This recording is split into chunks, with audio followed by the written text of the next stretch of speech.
আজকের গল্প দেব দীপাবলি।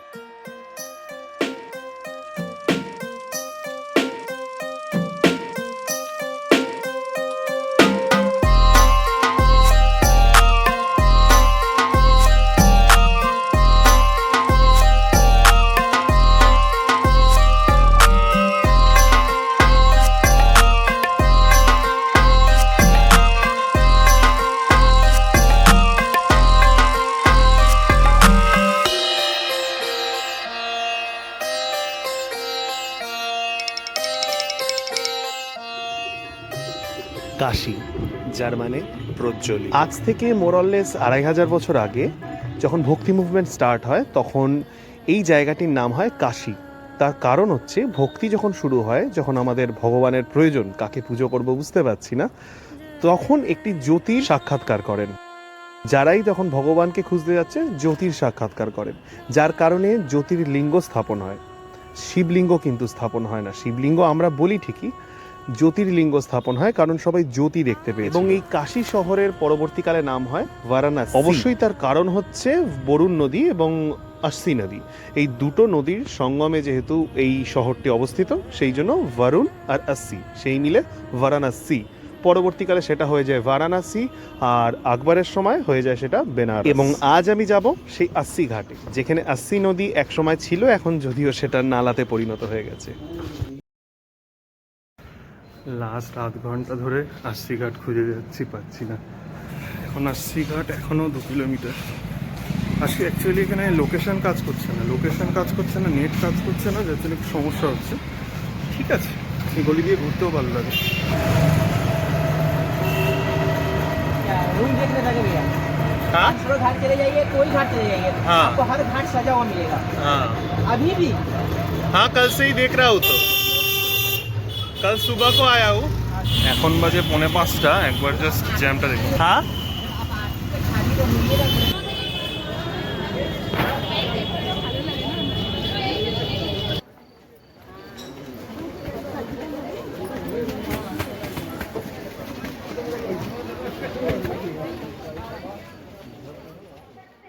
भजं भगवन्तस्याम संस्वाहा भव सर्वैज्यो हविर्दिसनो भगपुर एदा भवेह।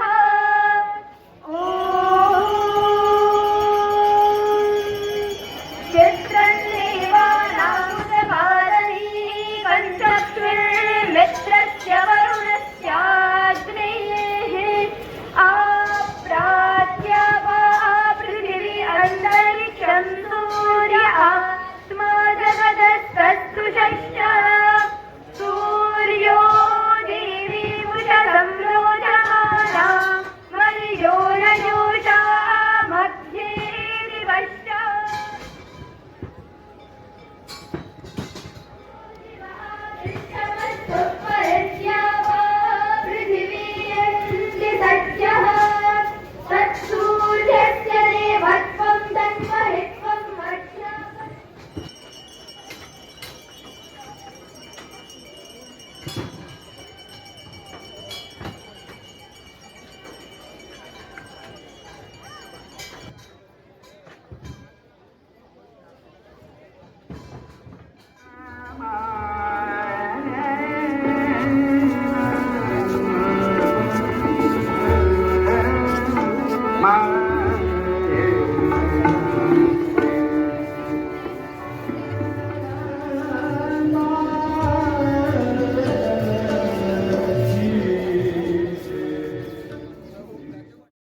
আচ্ছা, গান শুনতে শুনতে তো ভুলে গেছিলাম যে 6:30 বেজে গেছে। এইবার আমাদের আজকে পুরো ট্যুর করতে হবে। আমি লোকাল সাইট সিইং করবো, আর সন্তোষ ভাই বলল আমি তোমাকে পুরো ঘুরিয়ে দেখাবো, মানে ফ্রিতে না অবভিয়াসলি। এটা হচ্ছে সংকটমোচন মন্দির, এখানে কিন্তু ফোন অ্যালাউড না। ব্যাপক জায়গা, বেস্ট। এখনো পর্যন্ত যে কটা মন্দির এসেছি এটা বেস্ট। আজকে আমাদের প্রথম ডেস্টিনেশন হচ্ছে রামচরিতমানসের লেখক তুলসীদাসজি তার তৈরি করা এই মন্দির, সংকটমোচন মন্দির। আমাদের সেকেন্ড ডেস্টিনেশন হচ্ছে মোরললেস 450 বছর পুরনো ত্রিবেদ মন্দির, এবং এই মন্দিরটি কিন্তু স্থাপন করেছিল সেই সময়কার মারাঠা রাজা বাজিরাও। এবং ত্রিদেব মন্দির মানে আশা করি বুঝতেই পারছেন, এখানে ত্রিদেব মানে ব্রহ্মা, বিষ্ণু এবং শঙ্কর, শিব নয় শঙ্কর।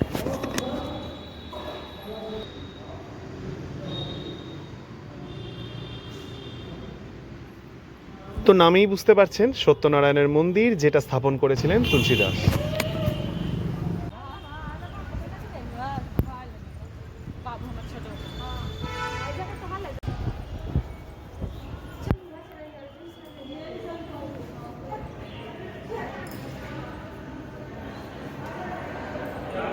তবে এটা বলতেই হচ্ছে, যে কটা মন্দির এখনো পর্যন্ত ঘুরেছি এটা ওয়ান অফ দ্য বেস্ট। সংকট মোচন বেস্ট, তারপরে এটাকে আমি রাখবো।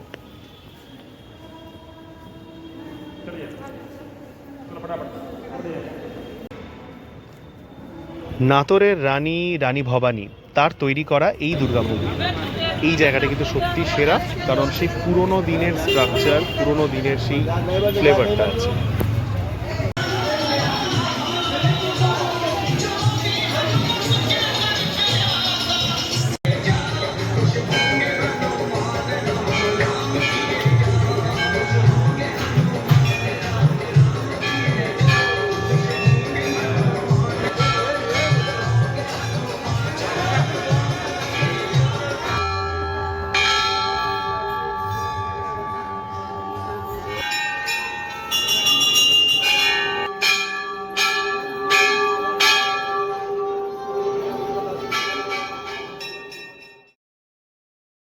আমার টোটো ব্রো বলল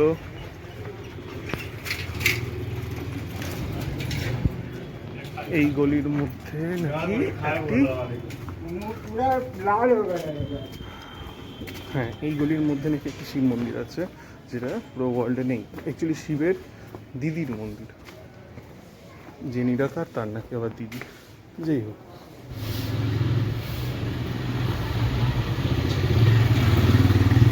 আচ্ছা এইটা হচ্ছে কৌরি দেবীর মন্দির।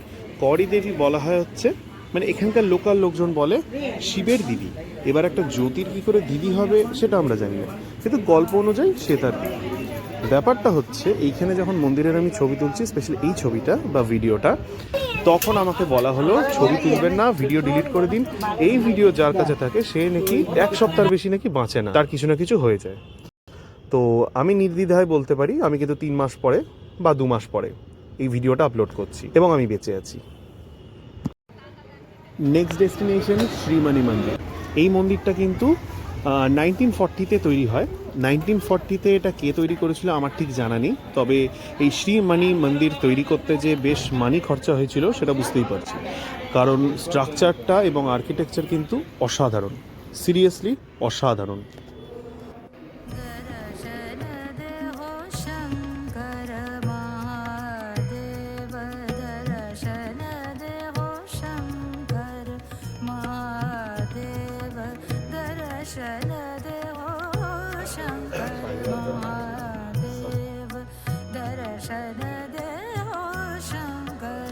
এবং এই মন্দিরটি কিন্তু এমন একটি মন্দির যার মধ্যে বৈষ্ণব এবং শৈব মত দুটোকেই একসাথে প্রজেক্ট করা হয়েছে।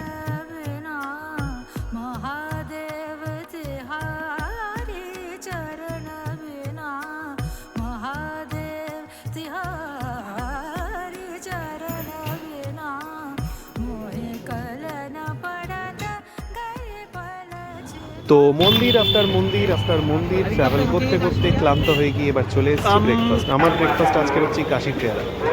By the way fun fact, কাশির পেয়ারা কিন্তু অ্যাকচুয়ালি আসে রাজস্থান, সব পেয়ারা কিন্তু কাশির হয় না। আর আজকে দেব দীপাবলি, আগেই বলেছি আজকে 15 নভেম্বর, আজকে কিন্তু সব রাস্তা বন্ধ, সব রাস্তা বন্ধ, অতএব সাইট সিইং সাধারণভাবে করা যাবে না।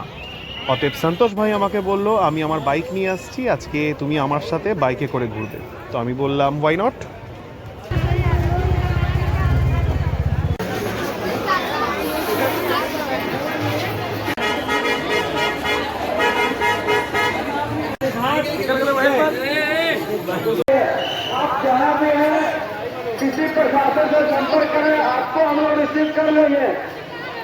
রুম ছেড়ে বেরিয়েছি আজকে মোরলেস 4:30-র সময় সকাল।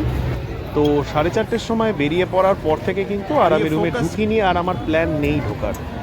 আমি ঢুকবো না আজকে, ঘাটে একটু কিছুক্ষণ বসবো। আর সন্তোষ বাবাজি এখন একটু খেতে গেছে, কারণ আজকে ওর জন্মদিন, তো একটু খাওয়া দাওয়া করে তারপরে আসবে আমাকে পিক আপ করতে। কোথায় পিক আপ করবে আমিও জানি না, আর ও যেই নামটা বলবে জায়গার সেটাও আমি চিনি না। তো গুগল ম্যাপ দিয়ে দেখে দেখে চলে যাব আর আপনাদেরকেও দেখাবো।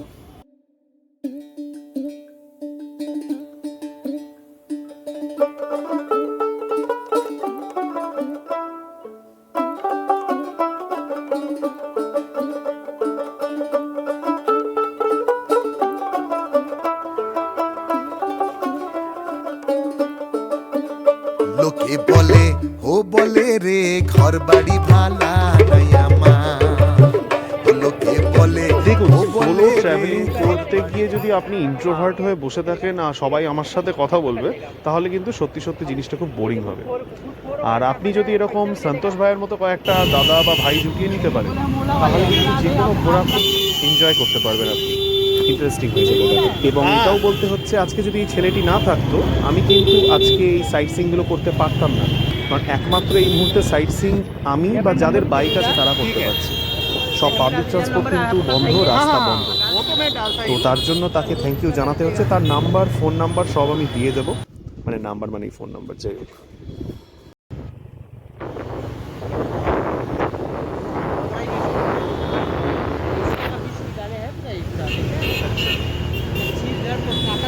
যাই হোক, তো বাইকে করে আমরা প্রথম ডেস্টিনেশনে চলে এসেছি, কাশী হিন্দু ইউনিভার্সিটি, বা যেটাকে এখন বলা হয় বেনারস হিন্দু ইউনিভার্সিটি। 1916-এ তৈরি হয়, এবং বাকি যা যা জানার আপনারা উইকিপিডিয়া থেকে দেখে নিতে পারবেন, ওটার জন্য আমার প্রয়োজন নেই।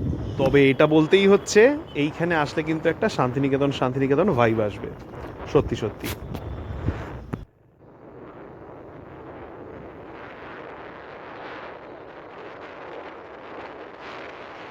पैसेंजर आ रहे हैं, यात्री आ रहे हैं, वहाँ के लोग लाएंगे नहीं तो तुम आओगे क्या? और कस्टमर भी नहीं आ पा रहा है, थक गया।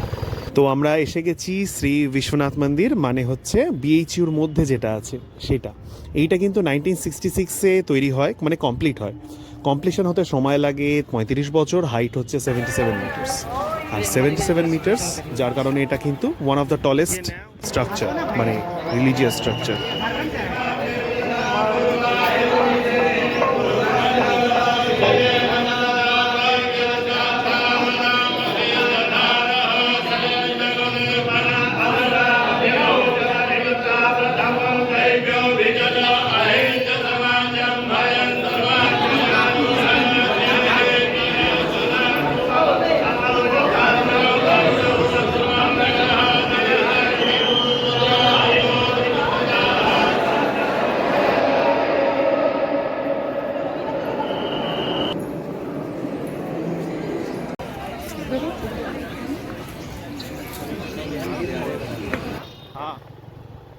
सौरभ गांधी नहीं है, আচ্ছা, वो मंदिर तब पुराना है, मुझे पता ही नहीं है कब कब बना, कब क्या हुआ।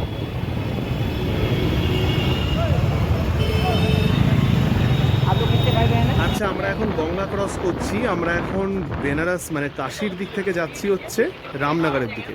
তো এই রামনগরের ফোর্টে যাব, ওখান থেকে আমরা সারনাথে যাব, বা যদি আর কিছু দেখার থাকে দেখব। আপাতত আমরা রামনগরে যাচ্ছি।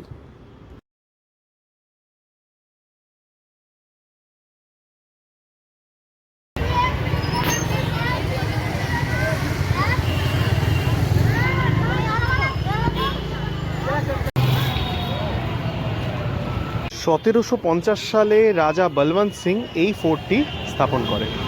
আর এই রাজা বলবন্ত সিংয়ের কথা বলছি, তার কারণ আছে, এই রাজা বলবন্ত সিংয়ের সাথে কিন্তু দেব দীপাবলির একটা কানেকশন আছে ছোট।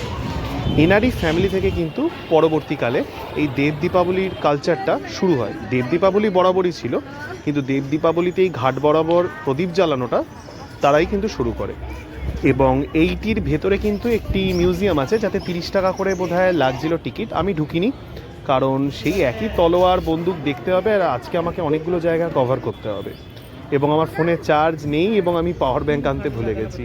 তো সব কিছু কভার করতে হবে, তো টাইম কম, বেরিয়ে পড়বো নেক্সট ডেস্টিনেশনের দিকে।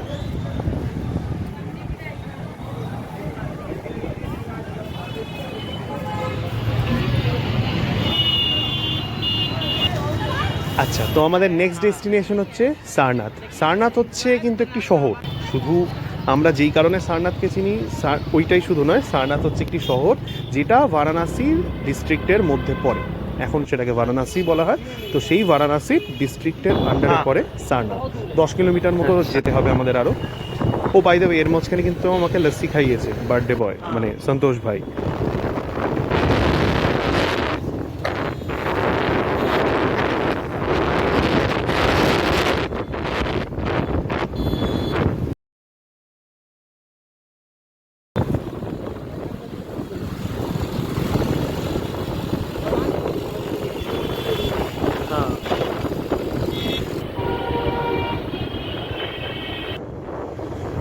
तंदूरी क्षेत्र आहे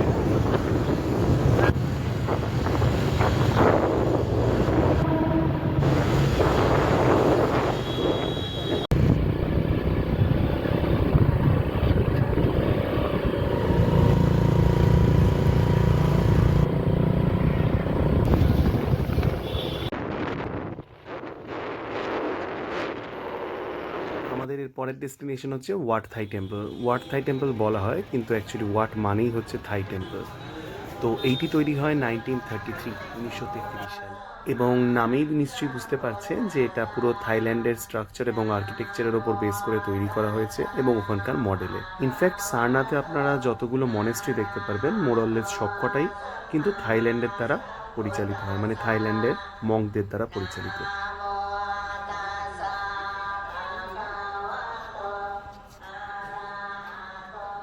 এবং এইটাই হচ্ছে সেই প্যাগোডা স্টাইলের টেম্পল, যার মধ্যে একটি পাথর দিয়ে তৈরি করা বুদ্ধের মূর্তি আছে, এবং এটা কিন্তু একটি পাথর দিয়ে তৈরি। যাই হোক, এবার আমাদেরকে একটু সময় পিছিয়ে যেতে হবে। আজ থেকে মোটামুটি 2250 বছর আগে বোধগয়াতে গৌতম বুদ্ধর এনলাইটমেন্ট এবং নিজের জ্ঞান প্রাপ্তির পরে সে ধর্ম প্রচার করতে বেরিয়ে পড়ে, মানে বুদ্ধিজম ধর্ম প্রচার করতে বেরিয়ে পড়ে, এবং সেই ধর্ম প্রচার করা শুরু হয় এই সারনাথ। তো আপনারা এখন যেটা দেখছেন এটা হচ্ছে আর্কিওলজিক্যাল সাইট অফ সারনাথ। তো এই সারনাথের এই যে অবশিষ্টগুলো আমরা দেখতে পাই, এগুলো তৈরি করে রাজা অশোক, এবং এটিকে ধ্বংস করেন কুতুবুদ্দিন আইবক। পরবর্তীকালে আবার ঠিক তার 800 বছর পরে তৈরি করে পাল বংশের রাজা মাহিপাল।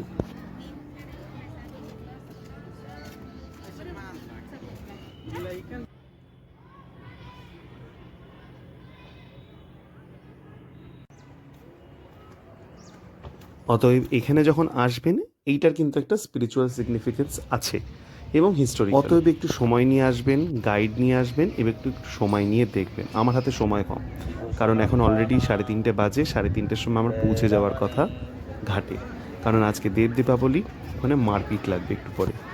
আচ্ছা, এই সারনাথে কিন্তু দুটো স্তূপ আছে, একটা হচ্ছে এই ধামেক আর একটা হচ্ছে চৌখান্ডি।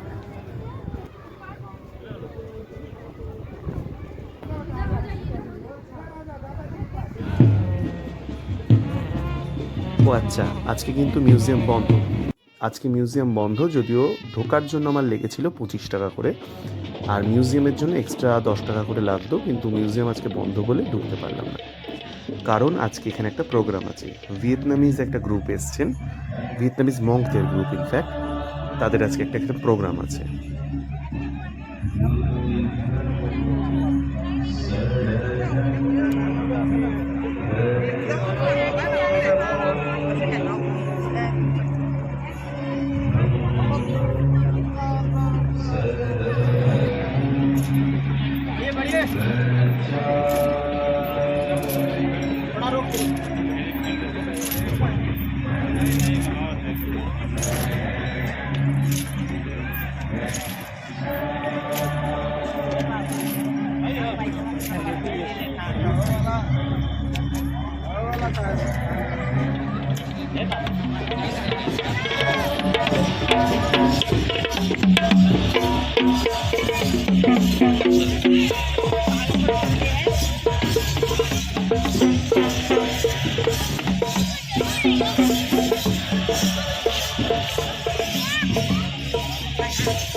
এবং আমার ফোনের চার্জ শেষ হয়ে গেছিলো।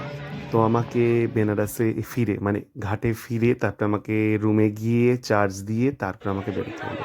এবং আমার খাবার মালাই লাসি।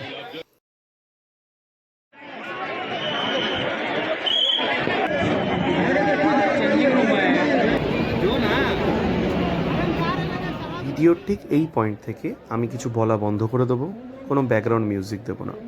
আমি চাই আপনারা এক্সপিরিয়েন্স করুন, ফার্স্ট হ্যান্ড এক্সপিরিয়েন্স করুন ওই জায়গাতে কয়েক কোটি মানুষ যখন এক জায়গায় চলে আসে কেমন লাগে সেটা, এবং তার সাথে আরতি তো আছেই।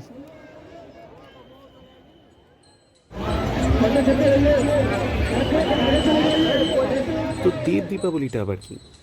দেব দীপাবলি হচ্ছে সেই দীপাবলি যেটা কার্তিক মাসের প্রথম পূর্ণিমাতে চাঁদ যখন নিজের ষোলকলা সম্পূর্ণ স্থিতিতে থাকবে, মানে পূর্ণিমা, সেই সময় কিন্তু মনে করা হয় 16 কলা সম্পূর্ণ দেবী দেবতা তারা এসে প্রদীপ জ্বালায় এই ঘাটে। এইটা কিন্তু স্টার্ট হয়েছিল অনেক পরে, ঘাটে প্রদীপ জ্বালানোর প্রচলন হয়েছে অনেক পরে 1990s, কিন্তু দেব দীপাবলি পালন করে আসা হচ্ছে যুগ যুগ ধরে।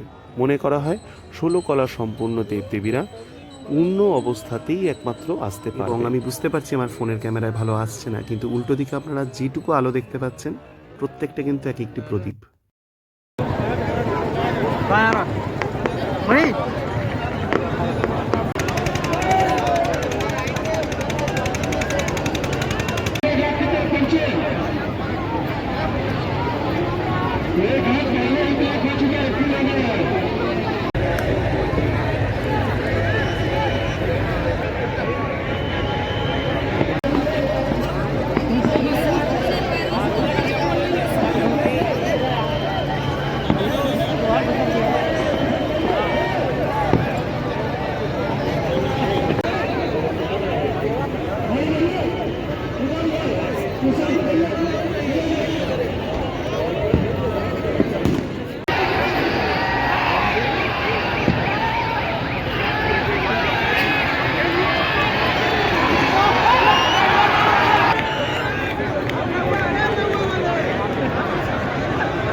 বলতে হচ্ছে এই দেব দীপাবলি কিন্তু একটিমাত্র সময় যেই সময় মহিলারা গঙ্গা আরতি করেন।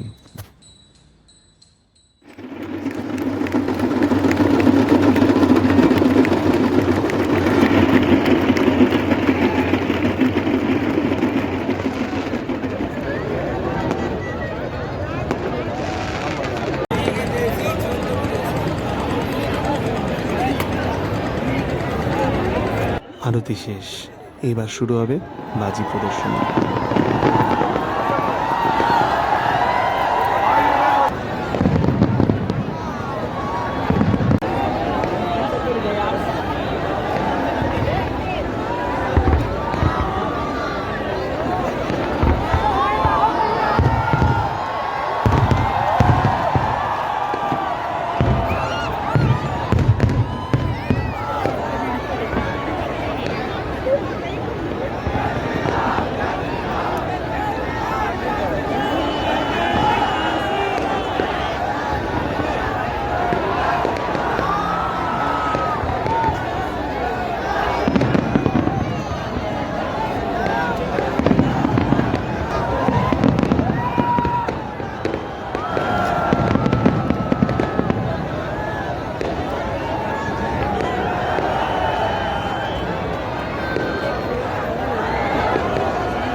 বাজি প্রদর্শনী শেষ হলো এবং তার সাথে আরও একটা জিনিস হলো, 3000 টাকা নৌকা ভাড়া হঠাৎ করে হয়ে গেল 200 টাকা। তো পয়সা বাঁচাতে কে না ভালোবাসে, ঝাঁপিয়ে উঠে পড়লাম।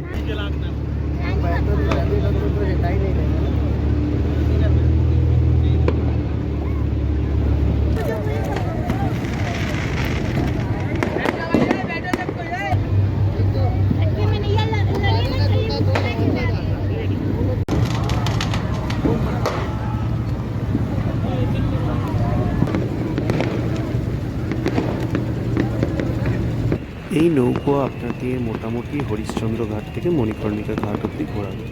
1.5 থেকে 2 ঘন্টা লাগবে, এটা কারেন্টের ওপর ডিপেন্ড করে। তো আপনারা যখনই আসবেন অবশ্যই এই রাইডটা করবেন, আর যদি আপনাদের সেই বাজেট থাকে ওই বাজি প্রদর্শনীর মাঝখানেই করবেন, তাহলে আর বেশি ভালো লাগবে।